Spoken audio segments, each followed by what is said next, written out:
The mountain pass was quiet except for the wind. Dr. Elena Torres adjusted her backpack and scanned the rocky terrain ahead. She was 3 days into a geological survey of the northern mountains, documenting mineral deposits for the university. The work was lonely but peaceful, exactly what she needed after months of teaching rowdy undergraduate classes. Something caught her eye, a splash of color that didn't belong among the gray stones in brown earth. Elena changed direction, her boots crunching on loose gravel as she climbed toward the anomaly. As she drew closer, her breath caught in her throat. It was a dragon. A baby, no larger than a golden retriever. Its scales shimmered in shades of deep emerald and gold, though they were dulled by dirt and dried blood. The creature lay motionless on its side, and for a terrible moment, Elena thought it was dead. Then she saw the shallow rise and fall of its ribcage. Elena had seen dragons before, of course. Everyone had. They lived in the highest peaks, rarely descending to human territories. They were magnificent, powerful, and utterly indifferent to humanity. The feeling was mostly mutual. Dragons kept to themselves, and humans did the same. But this one was dying. Elena knelt beside the creature, her scientific training warring with an unexpected surge of compassion. The dragon was covered in wounds, some fresh and others already scabbing over. But what made Elena's heart clench was the left wing. It was twisted at an unnatural angle, the delicate membrane torn in several places. The bone structure was clearly malformed, bent in a way that would never allow flight. She looked around the mountainside. There were marks in the dirt, evidence of a struggle. Larger dragons had been here. They had left this baby behind. Elena knew enough about dragon society to understand what she was seeing. Dragons valued strength above all else. A hatchling that couldn't fly was useless to them, a drain on resources, a liability. They had abandoned it here to die. It was brutal, but it was their way. The baby dragon's eye cracked open, revealing a bright amber iris that fixed on Elena. The creature didn't move, didn't try to defend itself. It simply stared at her with an expression that seemed far too knowing for something so young. Elena made a decision that would change everything. She pulled out her satellite phone and dialed. It took 3 rings before James Chen answered. "Elena, everything okay up there?" "I need you to come to my location," Elena said, keeping her voice steady, "and bring the emergency medical kit from the lab. The big one." "What happened? Are you hurt?" "No, but I found something. Someone. It's complicated. Can you come?" There was a pause. James had been her research partner for 5 years. He knew when not to ask questions. "Send me your coordinates. I'll be there in 4 hours." Elena stayed beside the dragon as the sun tracked across the sky. She gave it water from her canteen, dribbling it carefully into the corner of its mouth. The creature drank weakly, and Elena counted that as a victory. She used a clean cloth to gently wipe away some of the dirt and blood, talking softly as she worked. "You're going to be okay," she murmured, though she had no idea if that was true. "Help is coming." The dragon watched her with those intelligent amber eyes. Elena had read every scientific paper published about dragon cognition. The consensus was that they were at least as smart as dolphins, possibly smarter. This one understood it was being helped. Elena was sure of it. When James finally arrived, hiking up the mountain pass with a large pack on his back, his eyes went wide at the sight of the dragon. "Elena, what are you thinking?" "I'm thinking we can't leave it here to die." James knelt beside her, his practical nature asserting itself as he examined the dragon. He was a veterinarian by training before switching to wildlife biology, and his hands moved with professional confidence as he checked the creature's vital signs.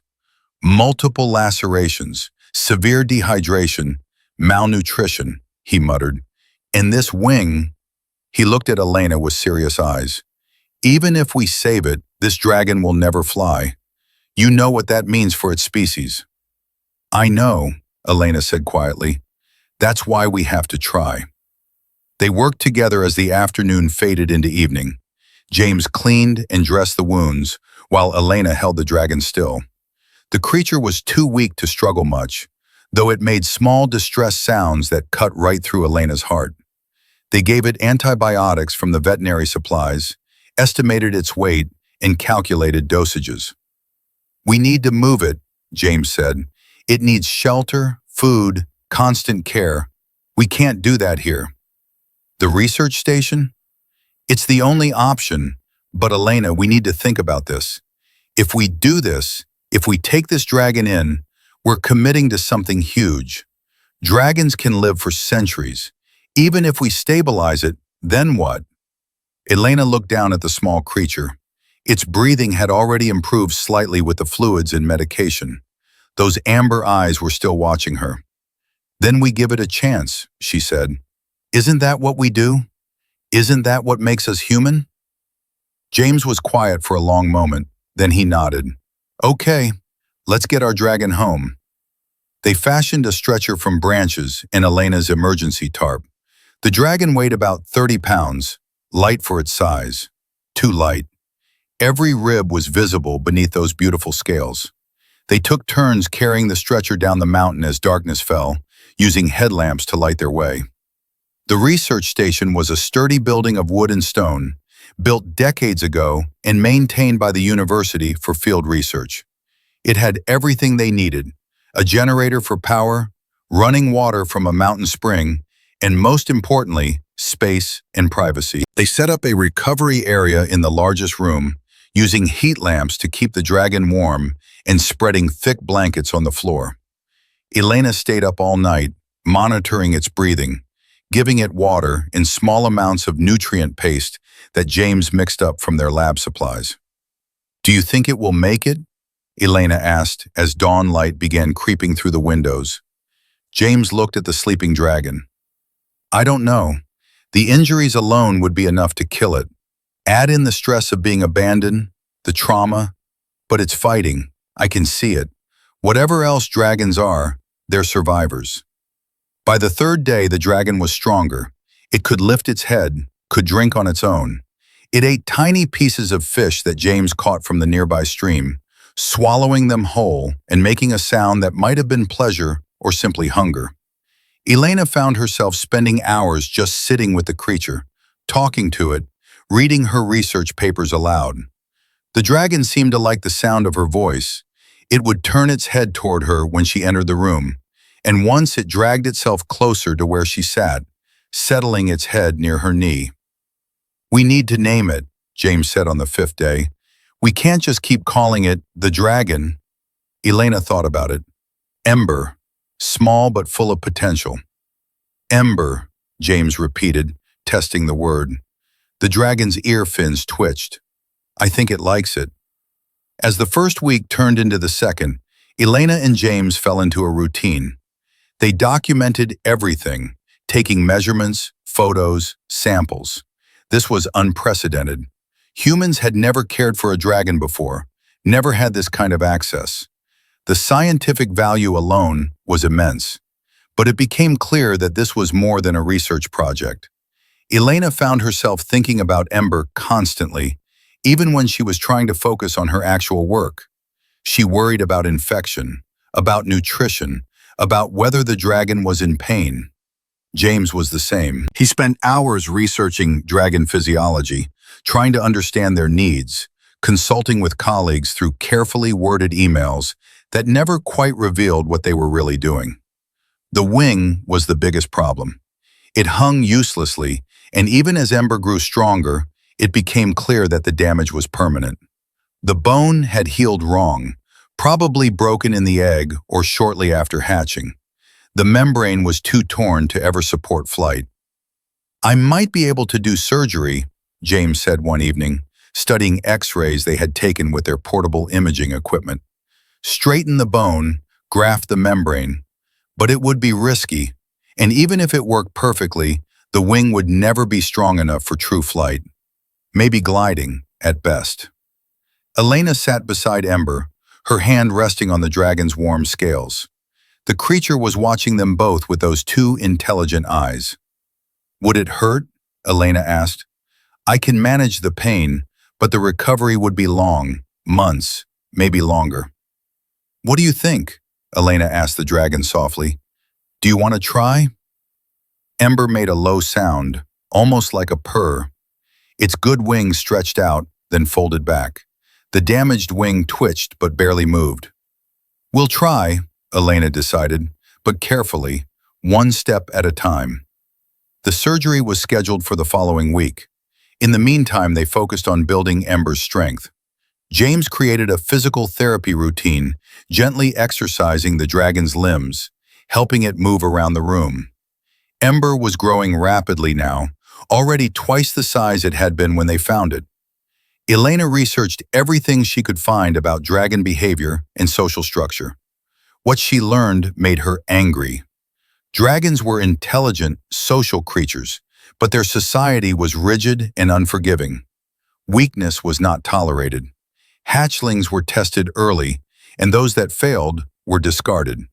It was efficient, perhaps, from an evolutionary standpoint, but it was cruel. "They left you because you couldn't fly," Elena told Ember one night. "Because they thought you had nothing to offer. They were wrong." Ember's head was in her lap now, a position the dragon had started favoring. The purring sound rumbled through its chest. "You're smart. You're strong in other ways, and you're not alone anymore." The dragon's amber eyes slowly closed, and Elena sat there in the quiet station, her hand moving in gentle circles over emerald scales, and thought about what they were really doing here. They weren't just saving a dragon, they were proving something about humanity, about compassion, about the value of a single life, even one that others had deemed worthless. Outside, the wind howled through the mountains, but inside, a small dragon slept peacefully, healing slowly, surrounded by the warmth of human care. The surgery took 6 hours. James worked with steady hands while Elena assisted, following his instructions precisely. They had consulted with 3 veterinary surgeons remotely, describing the case as an exotic bird without specifying what kind of bird had scales and breathed small puffs of smoke when distressed. The bone was harder than they expected, requiring special tools to cut and reset. But James was patient, working millimeter by millimeter until the wing structure was as straight as he could make it. The membrane grafts used a combination of synthetic material and tissue taken from Ember's good wing, a technique adapted from bat rehabilitation. When it was done, the wing was immobilized in a custom brace that James had designed and 3D printed at the station. Ember would wear it for at least 8 weeks while the bone fused and the grafts integrated. The dragon woke slowly from anesthesia, confused and in pain despite the medications. Elena stayed by its side through that first difficult night, talking softly, offering water, doing everything she could to provide comfort. "You did so well," she murmured. "You're so brave. It's going to hurt for a while, but you're going to heal. I promise." Ember's eyes were glazed with pain and drugs, but the dragon pressed its snout against Elena's hand, a gesture of trust that made her eyes burn with tears. Recovery was hard. There were days when Ember was listless and refused to eat. Days when the pain seemed too much despite the medications. Days when Elena wondered if they had done the right thing, if they were being cruel in their attempt to be kind. But there were good days too. Days when Ember played with the toys they made, pouncing on rolled-up socks like a cat. Days when the dragon's appetite returned with a vengeance, eating fish and the special meat blend James prepared. Days when Ember discovered its voice, making chirping sounds that were surprisingly musical. Physical therapy became a daily ritual. James would carefully extend the injured wing, checking the healing, making sure the brace wasn't causing problems. Ember tolerated it with patient dignity, seeming to understand that this discomfort was necessary. "You know what's remarkable?" James said one afternoon as he examined the wing. "The healing rate. Dragons regenerate tissue faster than any creature I've studied. If this were a bird or a bat, we'd be looking at months more recovery. But look at this. The grafts are integrating perfectly. The bone is fusing clean and straight." Elena felt hope bloom in her chest. Does that mean? It means we might have a chance, a real chance. As the weeks passed, they fell into a new kind of normal. The research station became a home. Elena continued her geological work, but she scheduled everything around Ember's care. James abandoned his original research project entirely, focusing all his attention on dragon physiology and rehabilitation. They started taking Ember outside once the dragon was strong enough. The first time Ember saw the sky again, the dragon stood perfectly still for a long moment, head tilted back, eyes closed, breathing in the mountain air. Then Ember chirped, a sound of pure joy, and began exploring the area around the station with awkward but enthusiastic movements. The brace came off after 10 weeks. James removed it carefully, and they all held their breath as Ember stretched the repaired wing for the first time. It extended, not perfectly, and there was still visible asymmetry compared to the good wing, but it extended. The membrane was intact, showing only faint scars where the grafts had been. The bone structure was straight. "Try moving it," Elena encouraged. Ember flapped both wings. Once, twice. The movement was uncoordinated, the injured wing clearly weaker, but it moved. It worked. The dragon's eyes went wide with surprise, then narrowed with determination. Ember flapped again, harder. The dragon's feet left the ground for just a second before gravity reasserted itself. But it was flight. Sort of. Almost. James laughed, a sound of pure relief and triumph. Elena found herself crying and laughing at the same time. Ember pranced around them, wings flapping, making excited chirping sounds, clearly pleased with this new development. "We need to build up strength gradually," James cautioned, but he was grinning. "Start with wing exercises, then gliding practice, then we see what's possible," Elena finished. They constructed a training area using the natural slope of the mountain. Ember would climb to a high point, then glide down, wings extended, learning to catch the air currents. At first, the dragon crashed more often than not, tumbling head over tail in ways that made Elena's heart stop. But Ember always got up, shook off, and climbed back to try again. Dragons were survivors. Elena was learning that firsthand. The glides became longer, more controlled. Ember developed techniques to compensate for the weaker wing, angling the body differently, using the tail as a rudder. It wasn't the powerful, graceful flight that dragons were known for, but it was flight nonetheless. 3 months after the surgery, Ember glided almost 50 feet before landing smoothly. "I can't believe it," James said, watching through binoculars. "I really can't believe it." Elena smiled. "Humanity proves its heart, and dragons prove their strength. Good combination." But their isolation couldn't last forever. 4 months into Ember's recovery, they received an unexpected visit. Dr. Richard Foster arrived at the research station with 2 graduate students and a lot of questions. He was Elena's department head, and he wanted to know why she hadn't returned to campus, why her reports had become sporadic, and why there were unusual purchase requests coming from the station. Elena met him outside, hoping to keep him from entering, but Ember, who had grown curious and bold, poked a head out the door behind her. Foster froze. His face went through several expressions in rapid succession: shock, disbelief, fear, and finally, calculation. "Is that a dragon?" "Yes," Elena said simply. "In our research station?" "Yes." "Elena, what have you done?" She explained everything: finding Ember, the injuries, the decision to help, the surgery, the recovery. Foster listened with an expression that grew increasingly concerned. "You realize this could cause an international incident," he said finally.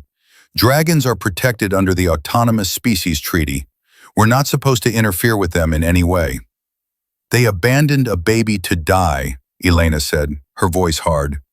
"I call that a loophole. The dragon authorities won't see it that way." "There are dragon authorities?" James asked, joining them outside. Foster sighed. Yes, they have representatives who deal with the few areas where human and dragon territories overlap.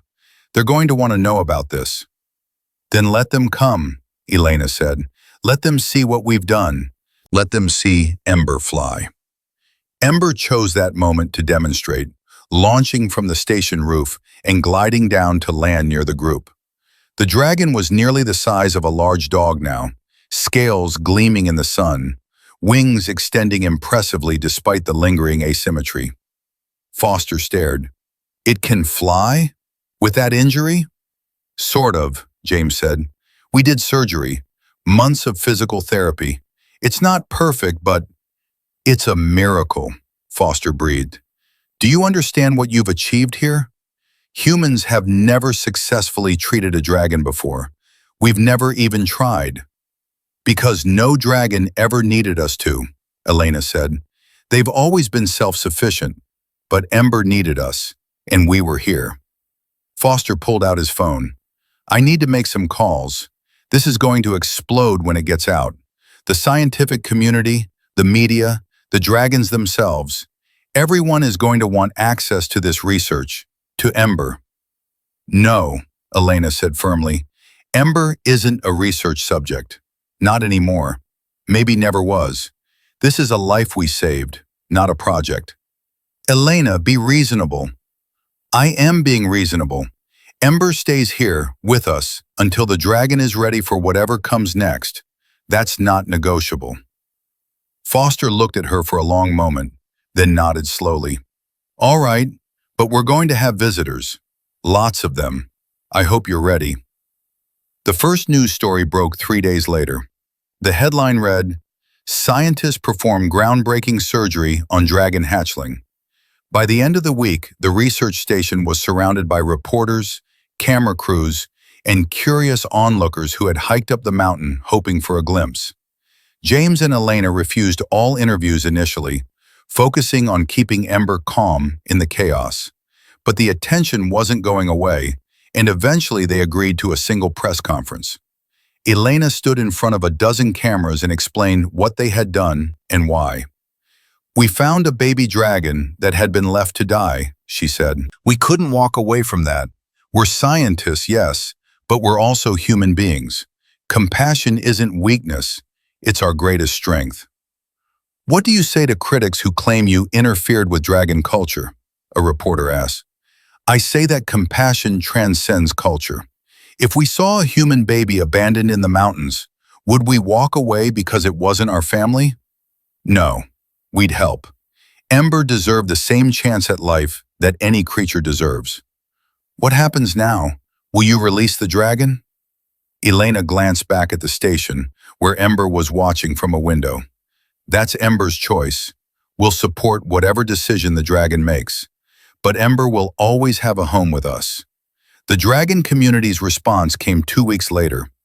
A delegation arrived at the station, 3 adult dragons who landed on the mountain ridge with earth-shaking impacts. They were magnificent and terrifying, each one easily 20 feet long, scales gleaming like polished gems in the sun. Elena and James stood outside to meet them, trying not to show fear. Ember stood between them, small but defiant. The largest dragon, with scales of deep crimson, spoke in a voice like grinding stones. Dragons could speak human languages, though they rarely chose to. You have interfered with our ways. We saved a life, Elena replied, keeping her voice steady. A life we had judged unworthy. You judged wrong. There was a long, dangerous silence. Then the crimson dragon's gaze shifted to Ember. The baby dragon spread both wings, still uneven but functional, and lifted into the air.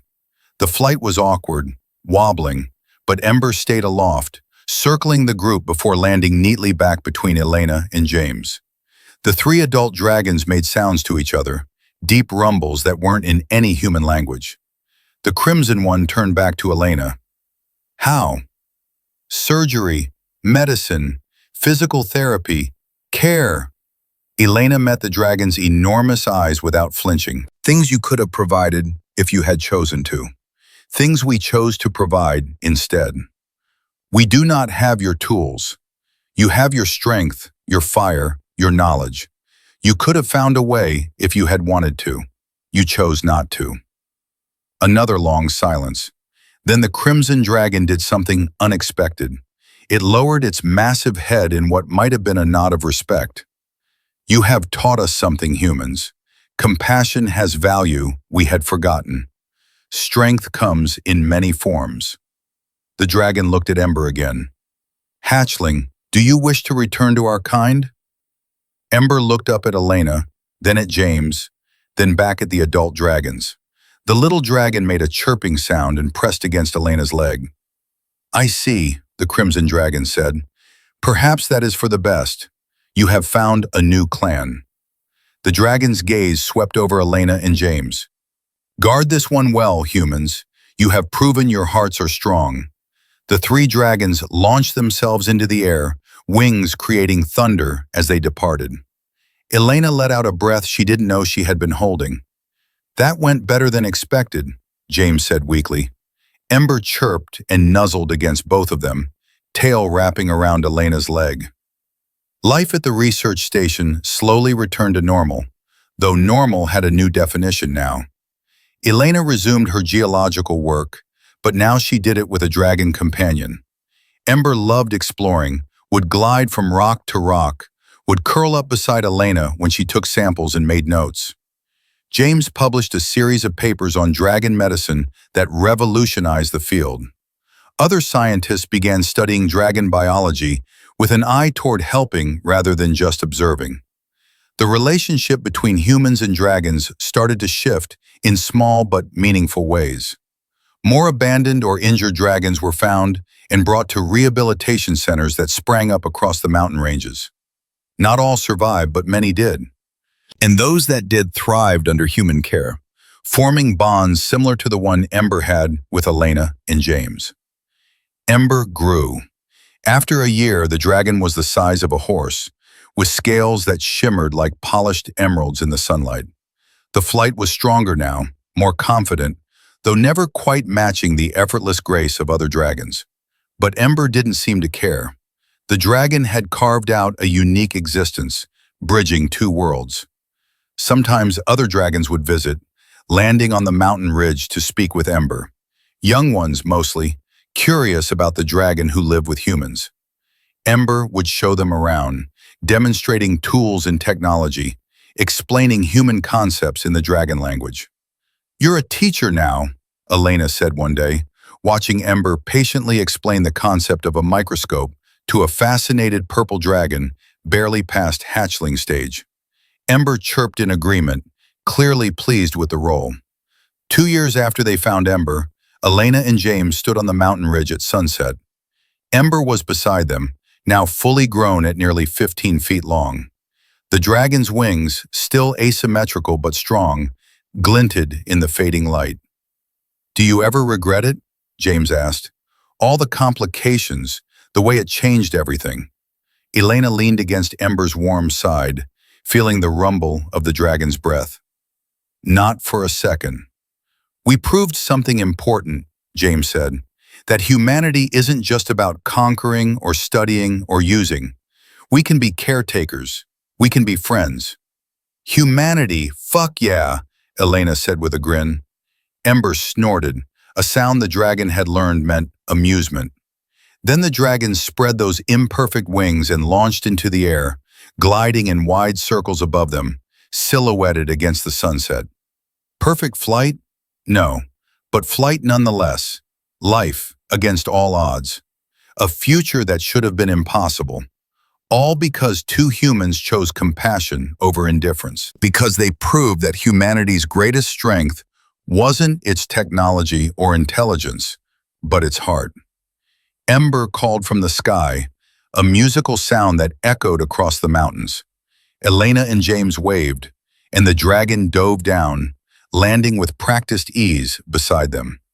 Come on, Elena said, scratching behind Ember's ear fins the way the dragon liked. Let's go home. The three of them walked back to the research station together as stars began appearing in the darkening sky. A dragon and two humans, bound by choice and love, in the simple truth that every life has value, that every life deserves a chance, and that humanity, at its best, has the biggest heart of all. Years passed, and the story of Ember became legend.